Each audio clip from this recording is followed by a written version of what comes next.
Okay, guys, just give you a little update on the 65 Mustang fastback here. So I was having some troubles with this rear axle here. I had replaced it, and when I would tighten the wheel down, it was binding up, and I couldn't figure it out. So I just went ahead and ordered a new axle, direct fit from CJ Pony Parts. Came in, the measurements were almost identical to the one that I had, which I'm going to show you here in a minute. So I went down, the guy thought I was crazy. I'm like, bought a new bearing, here, put the bearing on, bought new lug studs, put those on, and I put it in, and I've got it jacked down there so you can't see it now.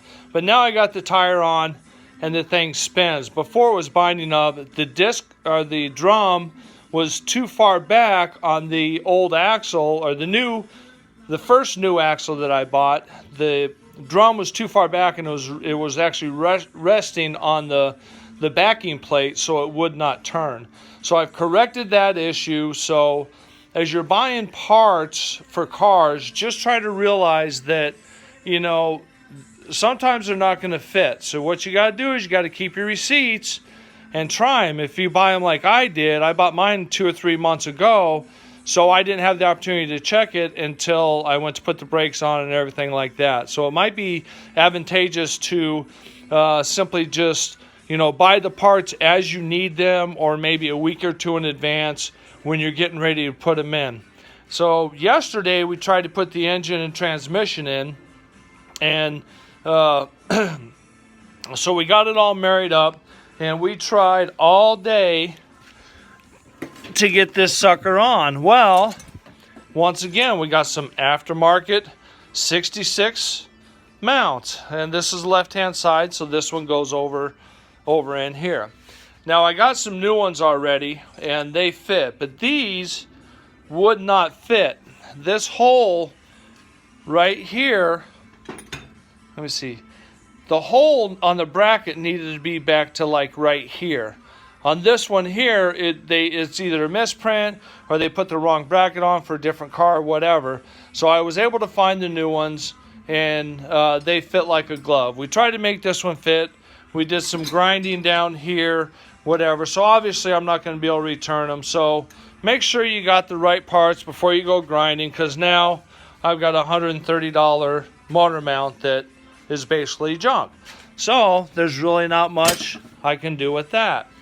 So now that they fit, I'll have to reschedule, get some friends over here and get that in.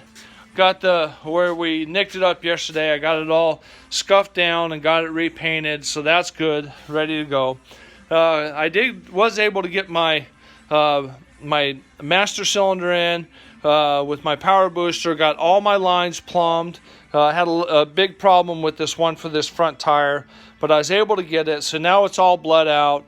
The braking system's pretty well to go. I think I got to adjust the brake pedal a little bit, and we'll be good to go. So there's my engine, got the stuff taped off to keep the dust out of it. Now here's the one that was actually, as you can see, was kind of chipped out here, so that's why I had to replace it right there.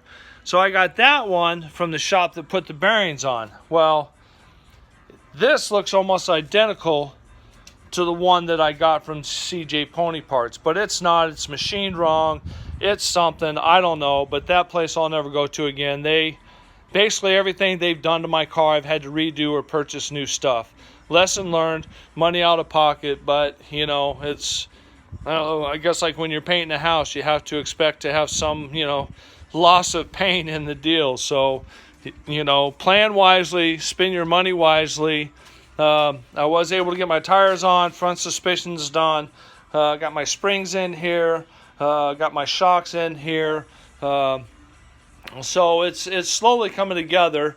I do have an issue with this engine because I put the aluminum heads on it that my stock covers are not wanting to fit on there. They're banging with the bigger springs he put in there because he put a bigger cam on it. So I might have to file down the inside of those, get them to fit.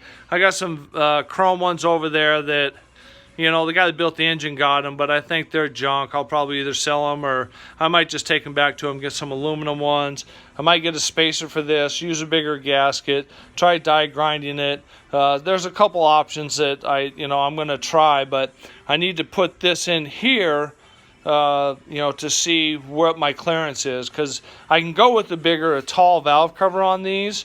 But then where my intake goes right here, I potentially would have to put like a 1-inch spacer on there. And then once I get my intake on, which is over there, which is the stock one, which eventually I'm going to replace, but just to get the car on the road, I want to just put that one on so I can drive it, get it to paint, get all that done. Then I might have some issues with the clearance on the valve cover right in this area here. If I put the spacer on and I put some tall valve covers on, then I'll probably not have a clearance issue. But then once I get the engine in, and I need to make sure that I have clearance on my hood, so when I close my hood, obviously I have the clearance if I have to use the 1-inch spacer. So, it's kind of one thing leads to another. Try to plan out the best you could. You can when you're doing this stuff, because it's stuff's always going to creep up. You have to be prepared. Yesterday I was really discouraged. Woke up, slept for a good 10 hours, came out, went to find the mounts, found the mounts, tried them out. They did it, got my rear axle fixed. So the Mustang gods were kind of with me today. So now I just got to get some friends over, get this in, and once we get it in, I'll shoot some pictures, so it's moving along. It's just a slow process.